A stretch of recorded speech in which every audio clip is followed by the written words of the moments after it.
समय की बात है। एक छोटे से गांव में एक गरीब किसान रहता था। उसके पास एक छोटा सा खेत था, जहां वह अपने परिवार के लिए अनाज उगाता था। एक दिन जब वह खेत में काम कर रहा था, तो उसने एक छोटा सा पौधा देखा। वह पौधा बहुत ही सुंदर था और उसकी पत्तियां बहुत ही हरी भरी थीं। किसान ने सोचा कि यह पौधा बहुत ही सुंदर है और मैं इसे अपने घर में लगाऊंगा। वह पौधा अपने घर में ले आया और उसे अपने आंगन में लगा दिया। कुछ दिनों बाद उस पौधे पर एक सुंदर फूल खिला।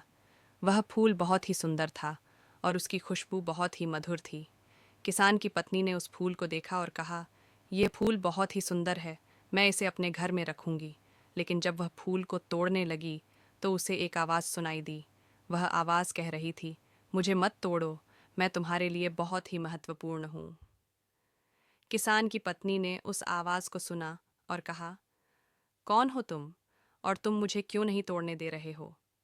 उस आवाज़ ने कहा, मैं उस पौधे की आत्मा हूँ।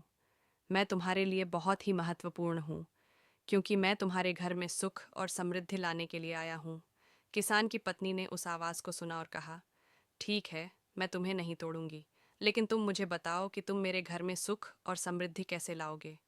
उस आवाज़ ने कहा, मैं तुम्हारे घर में सुख और समृद्धि लाने के लिए तुम्हें 3 बातें बताऊंगा। पहली, तुम्हें हमेशा सच्चाई का पालन करना चाहिए। दूसरी, तुम्हें हमेशा दूसरों की मदद करनी चाहिए। और तीसरी, तुम्हें हमेशा अपने लक्ष्यों को प्राप्त करने के लिए कड़ी मेहनत करनी चाहिए। किसान की पत्नी ने उस आवाज़ को सुना और कहा, ठीक है, मैं तुम्हारी बातें मानूंगी।